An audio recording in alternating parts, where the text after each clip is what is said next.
Ed eccoli qua, ormai belli gratinati, dopo 20 minuti di forno, i nostri involtini. La cucina quotidiana, buongiorno. Oggi involtini di verza.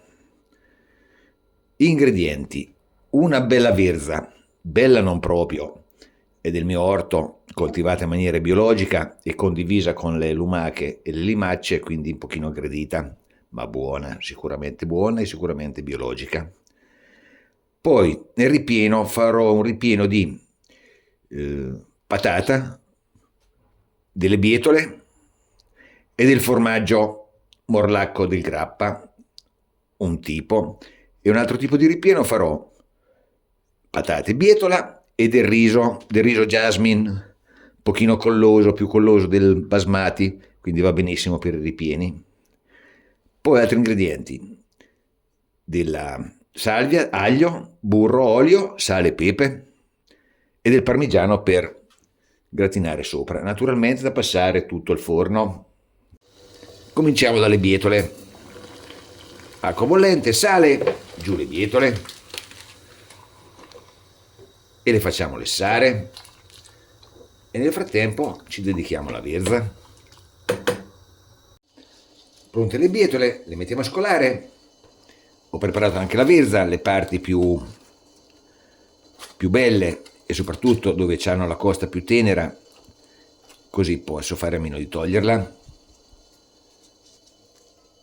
Delle foglie d'alloro, perché la verza c'ha giù un bel odore, e mettiamo a bollire, a lessare, cercando di non romperle. La verza ormai è pronta, la scoliamo e la facciamo raffreddare, se no non riusciamo a lavorarci.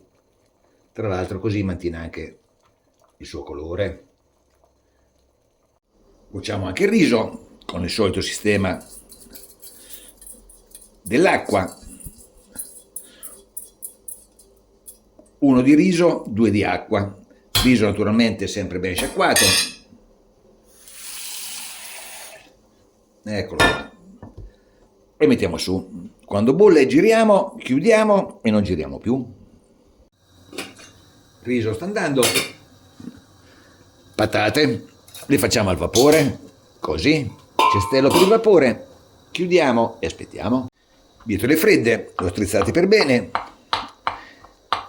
e le taglio sottilissime e le mettiamo in una ciotola e aspettiamo le patate. Pronte anche le patate, raffreddate, e le schiaccio su un piatto, così, e poi le mettiamo insieme alle bietole, così.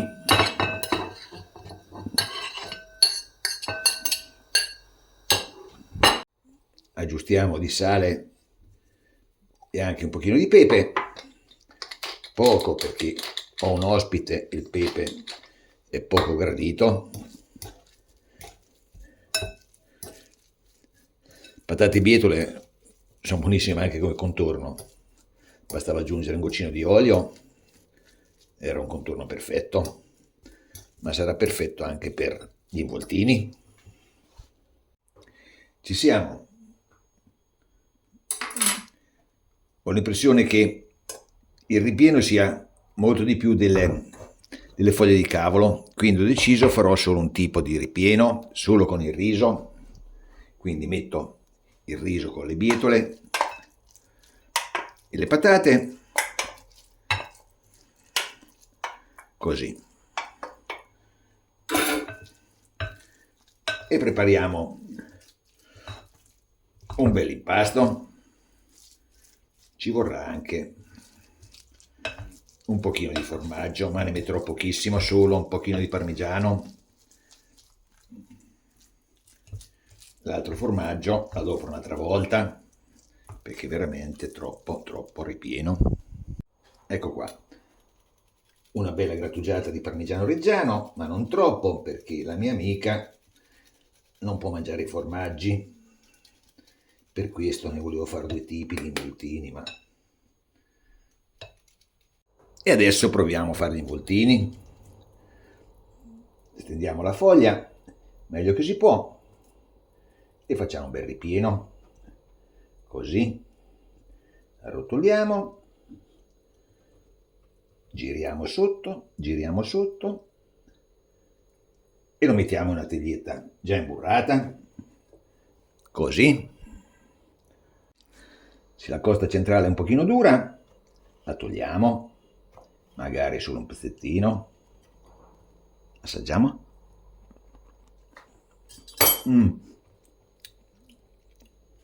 Gran sapore, è dolcissima, buonissima.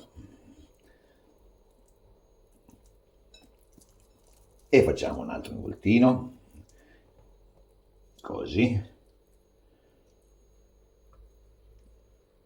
Bene, bene. Eccoli qua, bene o male ci sono riuscito. Adesso preparo il condimento. Ed ecco qua, per condire gli involtini, un pochino di olio, dell'aglio e della salvia. Poi ci metterò un po' di burro. Praticamente come si prepara il condimento per i pinzoccheri. D'altronde gli ingredienti sono sempre quelli: patate, verza e bietola, come i pinzoccheri. L'aglio e la salvia stanno diventando croccanti, un pezzettino di burro. Metto l'olio all'inizio perché altrimenti viene troppo burroso. Una bella grattugiata di parmigiano per gratinare il tutto. Il forno è già caldo. Ho cambiato anche la teglia perché la terra è piccola. Via, in forno. Ed eccoli qua. Ormai belli gratinati. Dopo 20 minuti di forno, i nostri involtini. Lasciamo riposare e poi andiamo in tavola. Involtini di verza con patate e bietole e riso jasmine. Buon appetito. Involtini di verza, me ne sono avanzati 3, erano buonissimi tra l'altro.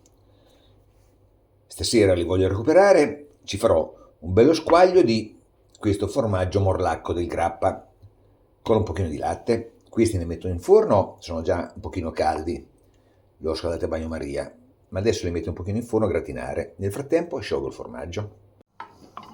Ecco qua, a fuoco molto basso, il formaggio si sta cominciando a fondere.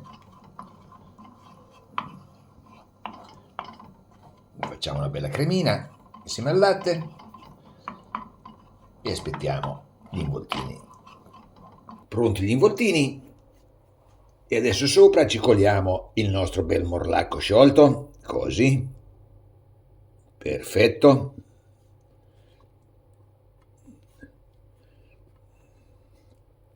Adesso lasciamo raffreddare un attimo